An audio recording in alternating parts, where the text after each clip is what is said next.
सबकी सुबह इंडिया में राजस्थान में होती है। सब एक साथ पूरी फैमिली की तरह लग रहे थे। अपने पेरेंट्स को वापस पाके सारे बच्चे बहुत खुश थे। उनके चेहरे से स्माइल जाने का नाम ही नहीं ले रही थी। सारी माँएं मिलके अपने बच्चों के लिए अपने हाथों से खाना बनाती हैं और उन्हें अपने हाथों से खिलाती हैं। खुद को ऐसे इग्नोर होते देख अक्षत और उसकी पर्टन अपनी अपनी वाइफ से मुंह फुला के बैठे थे। उन्हें तो अपने बच्चों से ही जलन हो रही थी। कबीर बेचारा कब से वेट कर रहा था कि कब तो उसका नंबर आएगा, लेकिन छाया तो अमन को ही खिलाने में लगी हुई थी। उसने कबीर को पानी में से पनीर की तरह इग्नोर कर दिया था। कबीर चिढ़ते हुए बोलता है, बीवी तुम्हारा एक हॉट एंड हैंडसम पति भी है जो अभी अभी ठीक हुआ है, तो तुम्हें नहीं लगता कि तुम्हें उस पे भी थोड़ा सा ध्यान देना चाहिए? और अगर तुम्हें बच्चों से इतना प्यार है तो मैं तुम्हें और भी दे सकता हूँ। मेरा स्टेमिना अभी की भी वैसा का वैसा ही है, बस तुम अपना सोच लेना। कबीर की बेशर्म भरी बातों को सबको आदत थी, सिवाय बच्चों को। वो मुंह फाड़े उसे ही देख रहे थे। अमन कबीर को देखते हुए बोलता है, डैड आप मेरी मॉम को इस तरह से परेशान नहीं कर सकते, और आप थोड़ा हमारे बारे में भी तो सोचिए। हम जैसे छोटे नन्हे मुन्ने बच्चों पे सबकी इन गंदी गंदी बातों का क्या असर होगा? थोड़ा तो सोचिए। अगर हम भटक गए तो? अर्णव अमन को देख रहा था जैसे वह बोल रहा हो, अच्छा तो ये गुण बेटे को बाप से ही मिला है। बाप चीफ है तो बेटा मास्टर शेफ है। लेकिन उसे इन सब से कोई मतलब नहीं था। वो एज यूजुअल हमेशा की तरह बिना एक्सप्रेशन के सबको इग्नोर करते हुए अपना नाश्ता कर रहा था। कबीर अमन को घूरते हुए बोलता है, नालायक, औलाद तो तू मेरी ही है, फिर आज तक मेरे गुण क्यों आए नहीं तुझ में? कहीं कोई डिटेक्टिव पीस तो नहीं आ गया मेरे घर? मैंने तुम्हारी मम्मा को मिलने के अगले ही दिन प्रपोज कर दिया था और अगले दिन तो शादी का मुहूर्त निकलवा लिया था। और एक ये है, अब तक मेरी बहू का भी कोई अता पता नहीं है। तो आज मुझसे चेकअप करवाइयो, कहीं कोई डोज एक्स्ट्रा तो नहीं हो गई। छाया जो इतनी देर से कबीर की बकवास सुन रही थी, वो कबीर को डांटते हुए बोलती है, खबरदार, जो मेरे बेटे को अपने जैसा बनाया, खुद तो हो ही एक नंबर के लड़कीबाज, और मेरे बेटे को और ये सब सिखा रहे हो। और क्या कहा तुमने? मुझे प्रपोज किया था। उसे प्रपोज करना नहीं, धमकी देना कहते हैं। और जो तुमने मेरे साथ किया था उसे ज़बरदस्ती करना कहते हैं, समझे? खबरदार, जो मेरे बेटे को कुछ कहा तो टांगे तोड़ दूंगी। कभी सबको छोटी आंखें करके घूर रहा था, क्योंकि सबको हंसी छूट गई थी उसकी हालत पे। राज कबीर का साथ देते हुए बोलता है, बच्चों के आ जाने के बाद पति उस घिसे हुए उन कपड़ों की तरह हो जाता है जिनको 5 साल पहनने के बाद 2.5 साल के लिए पोंछा बना लिया जाता है, फिर भी उसको बख्शा नहीं जाता। राज की बात पे सब हंसने लगते हैं। जिया राज को घूरने लगती है। वो अपने एक हाथ में चम्मच उठा के बोलती है, कुछ ज़्यादा ही पर नहीं निकल आए हैं तुम्हारे आजकल, या फिर कुछ ज़्यादा ही ईटिंग की वजह से तुम्हारी मार खाने की इम्यूनिटी बढ़ गई है? सिद्धार्थ अपने मॉम डैड की लड़ाई में कूदते हुए बोलता है, मॉम, आपको नहीं लगता है आपने काफ़ी टाइम से प्रैक्टिस नहीं की है, तो आपको अपना हाथ साफ कर लेना चाहिए। वो तो आपने सुना ही होगा, practice makers a man perfect. इससे पहले कि डैड हाथ से निकल जाएं, इन्हें पिंजरे में बंद कर देना चाहिए। राज नाइफ उठा के सिड की ओर फेंक देता है। बस फिर क्या था, जिया ने उठा ली अपने तीर वाले कमान और हो गई राज के खून की प्यासी। रही सही कसर सिड ने पूरी कर दी थी, अपनी मॉम को अपने डैड के खिलाफ भड़का के। राज जिया को गरजते देख बोलता है, नालायक, तू दुनिया का पहला बच्चा होगा जो अपनी मॉम डैड के डिवोर्स की वजह बनेगा। बेटा एक बात याद रखियो, अगर मेरा घर टूटा ना तो तुझे भी सारी जिंदगी कुमारा ही रखूँगा। अगर तेरे सारे पुर्जे जंग लगे ना मरे तो मैं भी तेरा बाप नहीं। सिड का मुंह तो बन जाता है, लेकिन जिया भी ज्वालामुखी बनी हुई थी। वो राज से खाने की प्लेट छीन लेती है और किचन में जाने लगती है। एक बार फिर से पूरे डाइनिंग टेबल पर जोर जोर से हंसने की आवाज़ें आने लगती हैं। राज बेचारा छोटे बच्चे की तरह जिया के पीछे पीछे किचन की ओर भाग जाता है। सिड को अपने मॉम डैड की नोक झोंक देख के बहुत ही ज़्यादा मज़ा आ रहा था। वहीं हवेली में एक इंसान हवेली में आया हुआ था। वो छुप छुप के रूह को देख रहा था। निकिता और सोहन और उनके साथ राम भी उस इंसान के साथ ही थे। वो इंसान गुस्से से चीखते हुए बोलता है, मेरी बेटी को इतनी चोट कैसे लगी? निकिता के सिर से इतनी ठंड में भी पसीना निकल रहा था। वो एक नज़र सोहन को देखती है और बोलती है, ये सब अर्नव ने किया है। वो रूह को पसंद करने लगा था, शायद इसलिए वो यहाँ से उसे ले जाना चाहता था, लेकिन रूह ने मना कर दिया तो उसने उसके साथ ज़बरदस्ती करने की कोशिश की। उस इंसान का ये बात सुन के खून खौल जाता है कि उसकी बेटी के साथ उसके ही दुश्मन के बेटे ने ज़बरदस्ती करने की कोशिश की। वो गुस्से से हाथ में आया सामान उठा के फेंकने लगता है। सोहन अपनी माँ के बदले हुए रूप को देख के खुश था। उसने सारा का सारा इल्ज़ाम अर्नव पर डाल के उस इंसान और अक्षत की दुश्मनी में पेट्रोल छिड़क दिया था।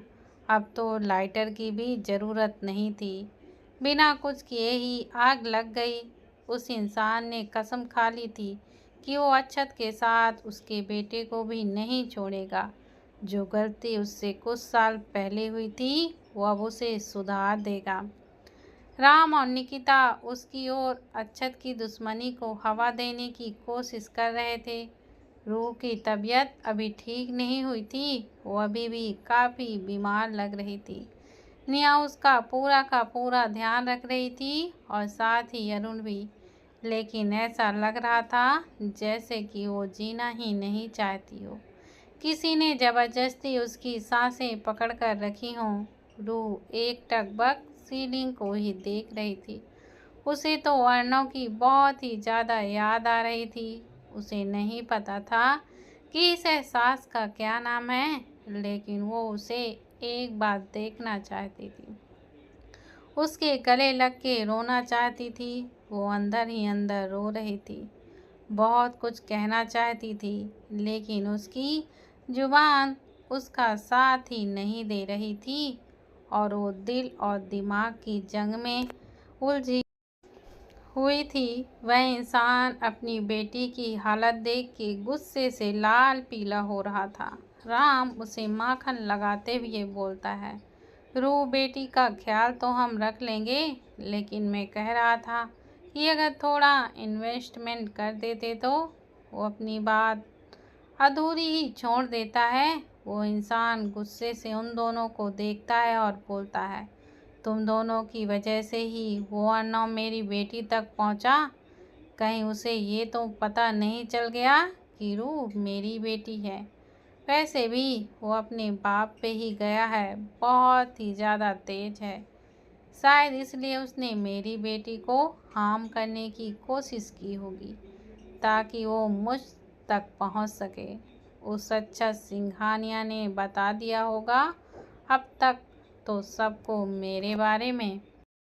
एक बार मेरे हाथ लग गया ना उसका बेटा वो, तो उसकी वो हालत करूँगा कि 7 जन्मों तक याद रखेगा। वो गुस्से से एकदम उबलते हुए घर के बाहर जाने लगता है। उसकी कार घर से बाहर जाती है और उसके साथ ही अच्छत और उसकी पलटन की कार आके हवेली में एंटर करती है। अच्छत और अर्नव दोनों बाप बेटे आंखों में सेट्स लगाए बाहर आते हैं। उनकी हर हरकत में अदा थी।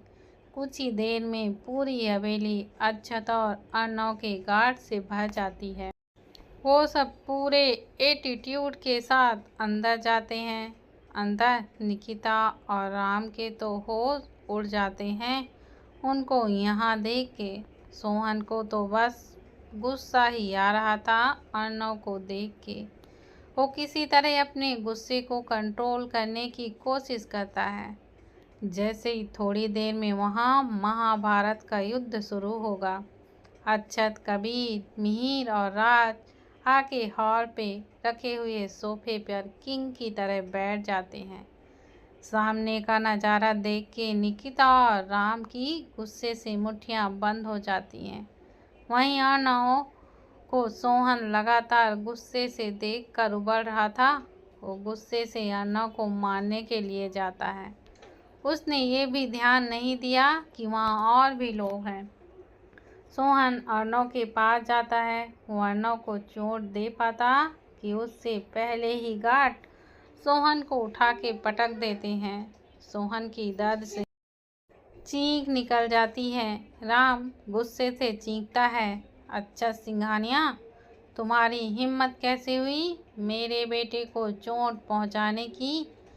राम आगे बढ़ के अच्छत के पास जाने लगता है कि उससे पहले ही अर्नव अच्छत के आगे खड़ा हो जाता है और दांत को पीसते हुए बोलता है, कुछ दिन पहले ही इतनी लंबी नींद से जागे हो। अगर मेरे डैड को छूने की कोशिश भी की तो तुम्हें परमानेंट सुलाने में मुझे कोई अफसोस नहीं होगा।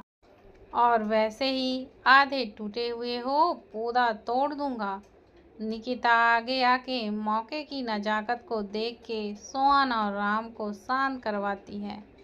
राम और सोहन गुस्से के अलावा और कुछ भी नहीं कर सकते थे। निकिता अच्छत से बोलती है, तुम यहाँ पर क्या कर रहे हो।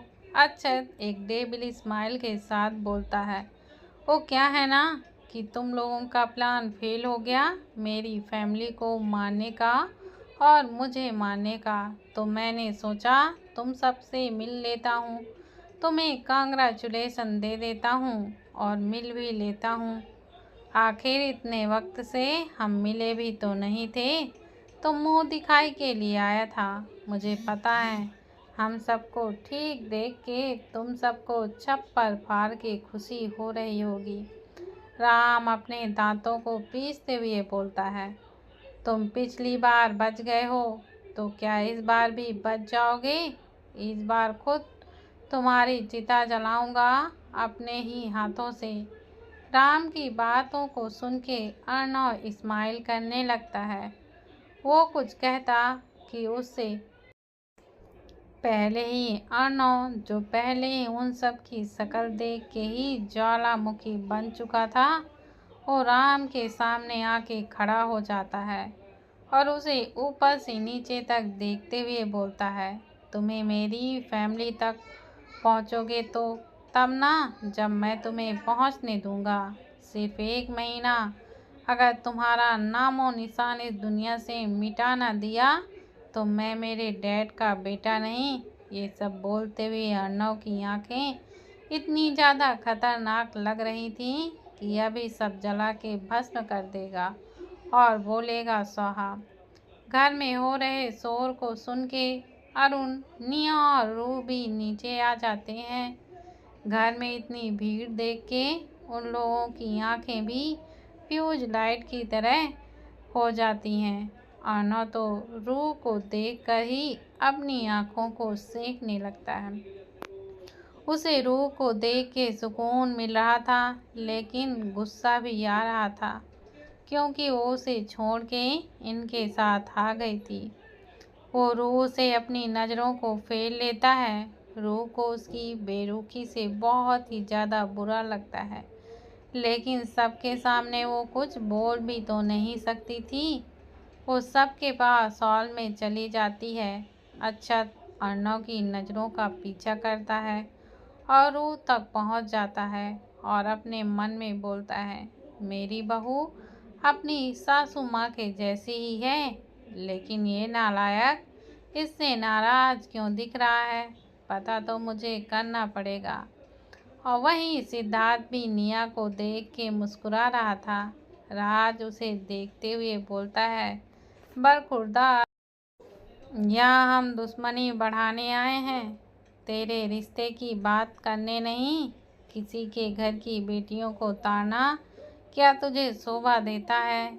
सिद्धार्थ अपनी एक आईब्रो उठाते हुए बोलता है, डैड, मुझे आपका जोक बिल्कुल पसंद नहीं आया और मैं किसी को नहीं घूर रहा हूँ। ये आपके होने वाली बहू है, तो उसे बेटी की नज़रों से देखिए। और हाँ, जल्दी ही मैं उससे शादी भी कर लूँगा। इन सब से बात भी कर लीजिए कि इनकी टिकट ऊपर को कट जाने के बाद हम इनकी लड़कियों को अपने घर की बहू बनाएंगे, वरना बेचारे चैन से मर भी तो नहीं पाएंगे। रूह को छोटे संभाल लेगा और इसको मैं।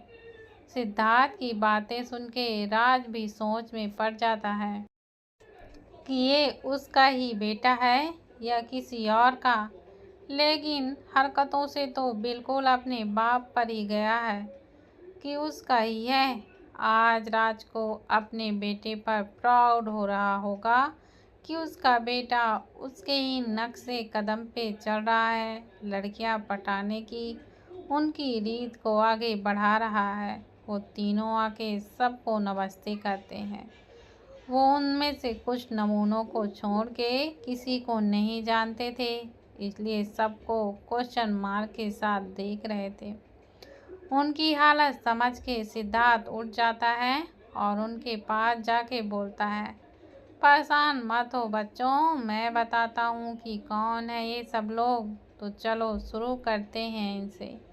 वो अक्षत की ओर इशारा करता है और बोलता है, फिर रूह का हाथ पकड़कर उसे अक्षत के सामने खड़ा कर देता है और रूह को बोलता है, चलो इनका आशीर्वाद लो क्योंकि ये हैं तुम्हारे ससुर जी।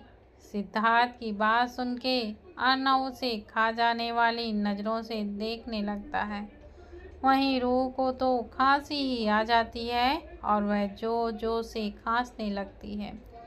निया उसे पानी ला के देती है और वो शांत होती है और अर्नव को देखने लगती है। अर्नव उसे छोटी आंखें करके घूर रहा था। अब इसमें बेचारी रूह की क्या गलती है? वो अपनी नज़रें फेर लेती है। सिड फिर उसे आंखों ही इशारा करता है। रूह अक्षत के पैर छू लेती है। अक्षत भी प्यार से उसके सिर पे अपना हाथ फेर देता है। सिड आगे बढ़ता है, ये हुई ना बात, ससुर जी तुम्हारी टीम में होंगे तभी तो सासू माँ से बचोगे, इसलिए इनको पटा के रखना। इसके बाद सिड निया के पास जाके उसका हाथ पकड़ के राज के सामने लाके बोलता है, और ये हैं तुम्हारे ससुर जी, इनको मस्का लगाने की कोई ज़रूरत नहीं है क्योंकि आज तक तो इनकी मेरी मॉम के सामने चली नहीं, तो अब क्या खाक चलेगी। निया उसकी बात पे उसे जोर से चींटी काट देती है और बोलती है, और तुम्हें ये किसने कह दिया कि मैं तुम जैसे चिमकंडी से शादी करूँगी? तुम्हें तो मैं अपना वॉचमैन भी ना बनाऊं, और अगर तुमने मुझसे ज़बरदस्ती करने की कोशिश की तो उसी मंडप में तुम्हें आग लगा के तुम्हारी चिता के फेरे लूँगी, समझे। बस इतना सुनने की देर थी कि सिद्धार्थ की आंखों में चमक आ गई। उससे पहले का कुछ सुना ही नहीं, लेकिन निया की आखिरी लाइन जरूर सुनी कि चिता के फेरे लेगी। वो हीरे की तरह चमकते हुए बोलता है, ओ बेबी, मुझे नहीं पता था कि तुम मुझसे इतना प्यार करती हो कि मेरे मरने के बाद भी मुझसे ही शादी करोगी, मेरी ही रहोगी। निया का पारा उसकी बातें सुन के एकदम हाई हो रहा था। वो उसे उंगली दिखाते हुए बोलती है, अपनी बकवास बंद करो। गलतफहमी की चिता जला के उसकी राख को अपनी बॉडी पर लगा लेना। मैं तुमसे कभी भी शादी नहीं करूँगी, समझे? मुझे तुम्हारा होने में कोई भी दिलचस्पी नहीं है। सिद्धार्थ निया की उंगली में अपनी उंगली उलझा के उसे घुमा देता है। निया की पीठ सिद्ध के सीने से लग जाती है। वो थोड़ा झुक के उसके गाल पे किस कर देता है। निया की आंखें हैरानी से एकदम बड़ी बड़ी हो जाती हैं। वो सिड को धक्का देके वहाँ से भाग जाती है। वहीं बाकी सब आंखें फाड़े हुए सब देखे जा रहे थे।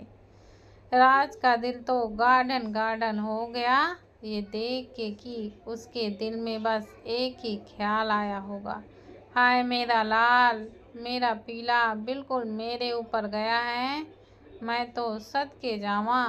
सिड बालों में हाथ फेरता हुआ रूह की ओर मुड़ के बोलता है, होती चली गई लेकिन मैं तुम्हें सबसे मिलवाता हूँ। सिड बारी बारी से रूह से सबसे मिलवाता है और सब लोग भी उससे प्यार से मिलते हैं। निकिता रूह को उनसे ऐसा मिलता देख उसे गुस्से से कूदती है। रूह चुपचाप से अपने रूम में चली जाती है और साथ ही अरुण भी। निकिता आगे जाके अक्षत की आंखों में देख के बोलती है, ये हमारा घर है और हम लोगों को बिन बुलाए मेहमानों की आदत नहीं है, तो तुम लोग जा सकते हो। अक्षत इस्माइल करते हुए बोलता है, इतनी गलतफहमी पालने की ज़रूरत नहीं है। ये जो घर है ना तुम्हारा, कुछ देर में नहीं रहेगा। बिजनेस तो ख़त्म हो चुका है, सिर्फ 1 घंटा और तुम सब इस घर के बाहर। अक्षत अर्णव की ओर मुड़ के बोलता है, काम हो जाएगा ना? अर्णव मुस्कुराते हुए बोलता है, डैड आप कुछ बोलें और मैं ना करूं, ऐसा कभी हुआ है जो आज हो ही होगा। सब लोग एक नज़र सबको देखकर वहां से चले जाते हैं। उन तीनों के चेहरे में टेंशन साफ दिखाई दे रही थी, क्योंकि ये अच्छा सिंघानिया की बात थी जो कभी गलत साबित नहीं होती। लेकिन सोहन तो बिल्कुल चिढ़ था। उसे लगा था कि ऐसे कोई भी अरे गहरे इंसान आके उनका घर कैसे ले सकता था। लेकिन राम और निकिता को पता था कि वो क्या बोल के गया है और वो क्या चीज़ है। अर्णव जाने से पहले एक बार रूह के कमरे के बंद दरवाजे की ओर देखता है और फिर एक लंबी सांस लेकर वह वहाँ से निकल जाता है।